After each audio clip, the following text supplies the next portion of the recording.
प्यारे दोस्तों, ईद की सुबह थी। आसमान में हल्की हल्की रोशनी फैल रही थी। हर घर में रौनक थी। हर गली में बच्चों की हंसी गूंज रही थी। लेकिन मोहल्ले के किनारे एक छोटा सा घर ऐसा भी था जहां आज की ईद एक इम्तिहान बनकर आई थी। उस घर में रहती थी एक गरीब मगर सब्र करने वाली माँ ज़ैनब। उसके दो छोटे बच्चे अयान और उमैर ईद का इंतजार पूरे साल करते थे। लेकिन इस बार गरीबी इतनी बढ़ चुकी थी कि घर में रोटी बनाने का आटा मुश्किल से बचा था। नए कपड़े उसके बारे में सोचना भी मुश्किल था। सुबह सुबह माँ रसोई में खड़ी थोड़ी सी गेहूं को पीसकर हलवा बनाने की कोशिश कर रही थी, ताकि बच्चों को कम से कम ईद के दिन कुछ मीठा तो मिल जाए। तभी दोनों भाई दौड़ते हुए अंदर आए। अम्मी, बाहर सब बच्चे नए कपड़े पहनकर खेल रहे हैं, हम कब पहनेंगे?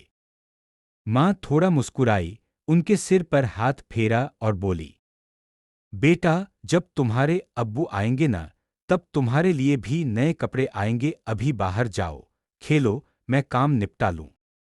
दोनों भाई मासूमियत से बोले, ठीक है अम्मी, हम ढूंढ कर अब्बू को भी ले आएंगे। और बाहर चले गए। माँ ने आंचल से अपने आंसू पोंछे।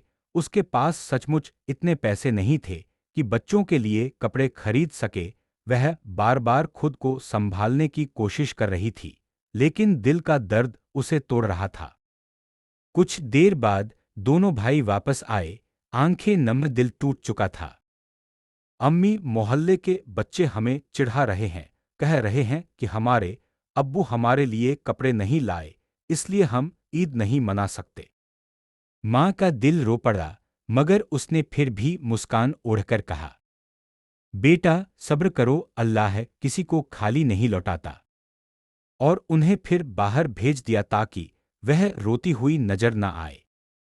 लेकिन बच्चों की मासूम ख्वाहिशें उसे अंदर से खा रही थीं। वह बार बार दुआ कर रही थी, या अल्लाह, बच्चों के सामने मुझे शर्मिंदा मत कर, मैं क्या जवाब दूंगी, तू रहम कर। दुआ करते करते वह सजदे में गिर गई। हलवा बनाते हुए उसके हाथ कांप रहे थे। दिल टूट चुका था, मगर उम्मीद अभी भी थी। इधर दोनों भाई अब्बू को खोजते हुए कभी गली में कभी बाजार में भटकते रहे। उन्हें हर किसी से यही पूछना था, क्या आपने हमारे अब्बू को देखा है? वो हमारे लिए कपड़े लेने गए हैं।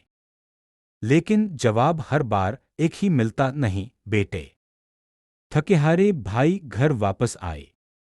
घर आया तो खामोश पड़ा था। माँ कमरे में बैठी दुआ कर रही थी, आंखें लाल, दिल बोझिल। तभी अचानक दरवाजे पर दस्तक हुई। दोनों भाई डरते डरते पूछते हैं, कौन है? बाहर से आवाज आई, बेटा, मैं दर्जी हूं, तुम्हारे लिए नए कपड़े लाया हूं। दोनों बच्चे हैरान, कांपते हाथों से दरवाजा खोला। बाहर एक अजनबी शख्स खड़ा था, चेहरा उजला, चाल बेहद नफीस, हाथ में सुंदर से कपड़ों की गठरी। वह मुस्कुराया और बोला, ये तुम्हारे लिए हैं, ले लो। दोनों भाई खुशी से उछल पड़े और दौड़ते हुए माँ के पास आए। अम्मी, देखो देखो, नए कपड़े आ गए। माँ ने हैरानी से कपड़े उठाए। एक पल को उसे लगा जैसे उसकी दुआ उसी वक्त कबूल हो गई। वह बच्चों को सीने से लगाकर रोने लगी। तभी बच्चों ने कहा, अम्मी, दर्जी साहब को बुलाती क्यों नहीं? आप उनका शुक्रिया करो। माँ जल्दी से खिड़की की तरफ भागी, लेकिन बाहर कोई नहीं था। गली खाली थी। दूर एक हल्की सी रोशनी उठी और गायब हो गई।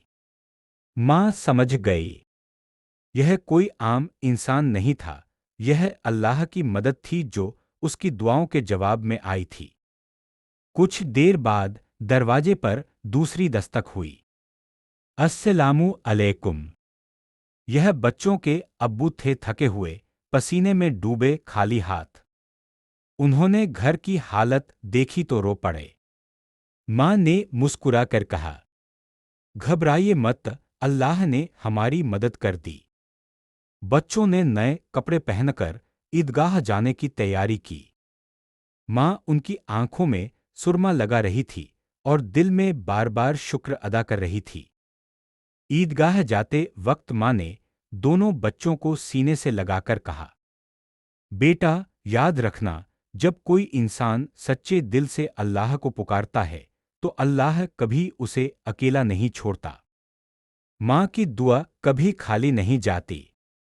दोनों बच्चे चमकते हुए चेहरों के साथ ईदगाह चले गए और माँ उसी जगह बैठकर रो पड़ी, शुक्र के आंसू, सुकून के आंसू।